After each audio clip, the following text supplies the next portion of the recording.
नमस्कार, मैं अंजलि मिश्रा। स्वागत है आप सभी का द न्यूज में। आपको बता दें कि दिल्ली की केजरीवाल सरकार और उपराज्यपाल विनय कुमार सक्सेना के बीच फिर विवाद बढ़ता नजर आ रहा है। केजरीवाल सरकार को बड़ा झटका देते हुए दिल्ली के एलजी ने मुख्य सचिव पर भ्रष्टाचार आरोप वाली रिपोर्ट को जो कि केजरीवाल के मंत्री आतिशी द्वारा भेजी गई थी उसे पूरी तरीके से खारिज कर दिया है। जी हाँ, आपको बता दें कि दिल्ली के उपराज्यपाल विनय कुमार सक्सेना ने एक बार फिर से केजरीवाल सरकार को झटका देते हुए उन्होंने बामनोली जमीन अधिग्रहण मामले में दिल्ली सरकार की रिपोर्ट पर विचार करने से ही मना कर दिया है। इस रिपोर्ट में दिल्ली सरकार ने मुख्य सचिव पर भ्रष्टाचार के आरोप लगाए थे।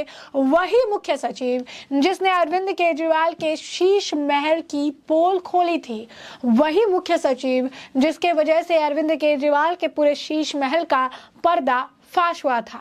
सौरभ भारद्वाज का भी एक मामला इससे जुड़ा हुआ सामने आया था, जिसमें मुख्य सचिव को लेकर जो आप कह सकते हैं कि रात में जो है आप कह सकते हैं कि जो ऑफिस के दरवाजे खुलवाने, डॉक्यूमेंट्स इधर-उधर करने का भी मामला सामने आया था। तो ये वही मुख्य सचिव है जिसने अरविंद केजरीवाल के शीश महल की पोल खोलकर उनके लिए काफी ज्यादा परेशानी जो है खड़ी कर दी थी। वही मुख्य सचिव है जिसकी वजह से अरविंद केजरीवाल की सच्चाई जो है जनता के सामने आई थी कि जनता की गाड़ी कमाई का पैसा किस तरीके से अरविंद केजरीवाल अपने शीश महल, वो भी कोरोना काल जैसे सिचुएशन में उन्होंने अपना शीश महल बनाने में लगवाया था। अब ऐसे में उन्हीं के ऊपर जो है दिल्ली सरकार में मंत्री आतिशी मारलेना ने 600 से ज्यादा पन्नों की एक रिपोर्ट एलजी को भेजी थी।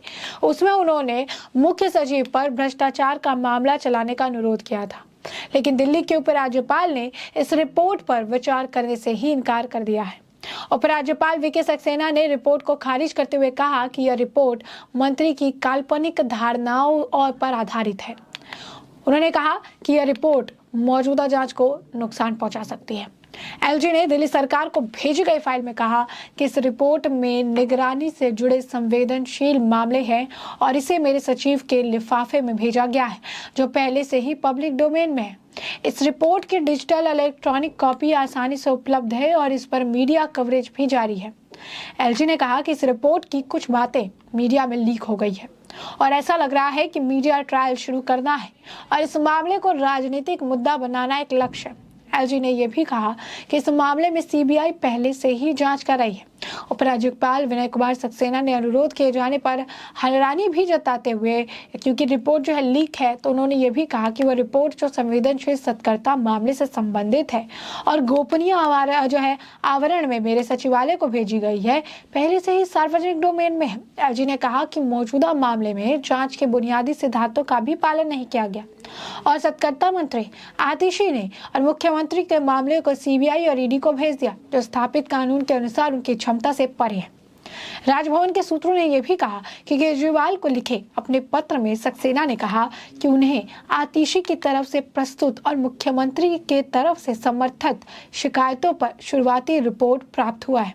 सूत्र ने कहा कि एलजी ने हैरानी जताई और इसे दुर्भाग्यपूर्ण बताया। रिपोर्ट जो संवेदनशील सत्कर्ता संबंधित मामले से संबंधित है और गोपनीय कवर में उनके सचिवालय को चिन्हित की गई है, पहले से ही सार्वजनिक डोमेन में है और इसकी डिजिटल या इलेक्ट्रॉनिक प्रक्रिया स्वतंत्र रूप से उपलब्ध है और विवरण इसके बारे में मीडिया में व्यापक रूप से रिपोर्ट किया गया है। सक्सेना ने कहा कि चूंकि रिपोर्ट का चुनिंदा मसौदा कथित तौर पर मीडिया में लीक हो गया है, इसीलिए प्रथम दृष्टया ऐसा प्रतीत होता है कि इस कथित जांच का पूरा मकसद सच्चाई का पता लगाना नहीं था, बल्कि मीडिया ट्रायल शुरू करना और इसे पूरे मुद्दे का राजनीतिकरण करना था। मुख्यमंत्री को लिखे सक्सेना के पत्र का हवाला देते हुए कहा कि कोई भी यह सोचने पर मजबूर हो जाता है कि क्या यह सार्वजनिक धारणा में पूर्वाग्रह पैदा करने जैसा नहीं, जिसका उद्देश्य न्यायालय को प्रभावित करना है। सूत्र ने कहा कि सक्सेना ने अपने पत्र में यह भी कहा कि रिपोर्ट की सामग्री का अध्ययन करने के बावजूद मंत्री ने स्वयं अपनी रिपोर्ट के पृष्ठ 26 पर दर्ज किया है कि अवैध और अत्यधिक भूमि मुआवजे का यह मामला डीएम हेमंत कुमार के तरफ से पारित किया गया था, जो पहले से ही सीबीआई द्वारा आपराधिक जांच के दायरे में है।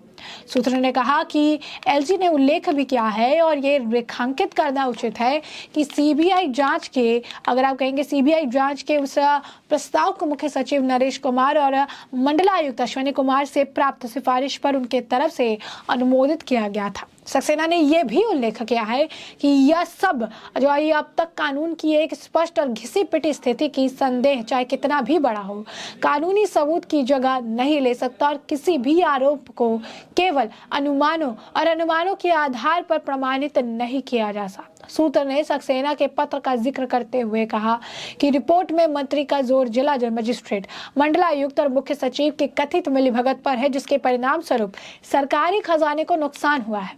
हालांकि जांच के बुनियादी सिद्धांतों का भी तत्काल पालन नहीं किया गया है। उन्होंने आगे कहा कि रिपोर्ट के साथ रिकॉर्ड पर रखे गए दस्तावेजों की बार-बार जांच के बावजूद कहीं भी कोई अतिरिक्त तथ्य सामने नहीं आया जिससे उन अधिकारियों की मिलीभगत का दावा किया जा सके जिनके खिलाफ यह गृह पूर्व रिपोर्ट प्रस्तुत की गई। मुख्य सचिव नरेश कुमार ने किसी भी गलत काम से इनकार किया है। बता दें, उन्होंने आरोप लगाया कि भ्रष्टाचार के लिए की गई सत्कर्ता कार्रवाई के जवाब में स्वार्थ वाले व्यक्ति उनके खिलाफ कीचड़ उछालने में लगे हुए हैं। मुख्यमंत्री अरविंद केजरीवाल के कार्यालय द्वारा एलजी को सौंपी गई सत्कर्ता मंत्री के 670 पन्नों की रिपोर्ट में नरेश कुमार के निलंबन की मांग की गई। रिपोर्ट में दावा किया गया कि इस मामले में अनुचित लाभ का पैमाना 897 करोड़ रुपए से अधिक है। 19 एकड़ भूमि को द्वारका एक्सप्रेसवे के निर्माण के लिए 2018 में भारतीय राष्ट्रीय राजमार्ग प्राधिकरण द्वारा अधिकृत किया गया था। इसी मामले में नरेश कुमार पर आरोप जो है लगाए जा रहे हैं और ऐसे में ये वही नरेश कुमार है, जैसा कि हमने आपको बताया, इसने शीश महल से जुड़े मामले को लेकर जो है अगर आप कहेंगे तो जांच जो है की थी। तो आप समझ सकते हैं कि शीश महल वाला मामला कितना ज़्यादा सेंसिटिव था और जो ये आप कह सकते हैं कि व्यक्ति थे उनके खिलाफ भी अगर आप कहेंगे कि हटाने की सिफारिश कर रही हैं, इसके पीछे का जो कारण है वो बहुत स्पष्ट है कि अरविंद केजरीवाल जो है वो शीश महल पर घमासान देखने के लिए मिला था। बीजेपी ने भी इस पर काफ़ी चीज़ें की थी और उसके बाद काफ़ी कुछ जो है निकल कर सामने आया था, चिट्ठियाँ लिखी गई थी। चिंता जो है लोगों को उस वक्त हो रही थी कि कैसे उन्होंने अगर आप कहेंगे कि इस मामले को दबाने का प्रयास किया था, लेकिन इस मामले की पोल जो है खुल रही थी। केजरीवाल के निजी सचिव को भी अगर आप कहेंगे कि औकात से बड़ा बंगला दिया गया था। मतलब एक के बाद एक काफ़ी सारे मामलों के जो है खुलासे होते रहे थे और इसकी वजह से इनकी परेशानियां बढ़ती गई थी। तो आप समझ सकते हैं कि आतिशीबाल लेना के ग्रजेस के पीछे का कारण क्या है या फिर किस तरीके से, जैसा कि दिल्ली के एलजी खुद कह रही है कि जो इनकी आपकी आरोप लगा रही है ये इनकी एक धारणा का आरोप है, एक धारणा के थ्रू जो है इनका आरोप लगाने का काम किया जा रहा है। दूसरा जो चीज़ है वो ये है कि ये सोच समझकर जो है ये चीज़ें कर रही हैं और जो है जो आरोप ये लगा रही हैं उसको प्रूफ करने के लिए उनके पास कोई प्रमाण जो है वो नहीं है। 600 हो या 650 पन्ने की अगर आप कहेंगे रिपोर्ट सौंप देने से किसी भी चीज़ को प्रमाणित नहीं किया जा सकता है। उसके लिए तथ्य चाहिए, जो तथ्य इनकी रिपोर्ट में नहीं है और उसे उन्होंने मीडिया में डालकर मीडिया ट्रायल भी शुरू कर दिया है ताकि इस पूरे मामले पर वो राजनीति कर सके।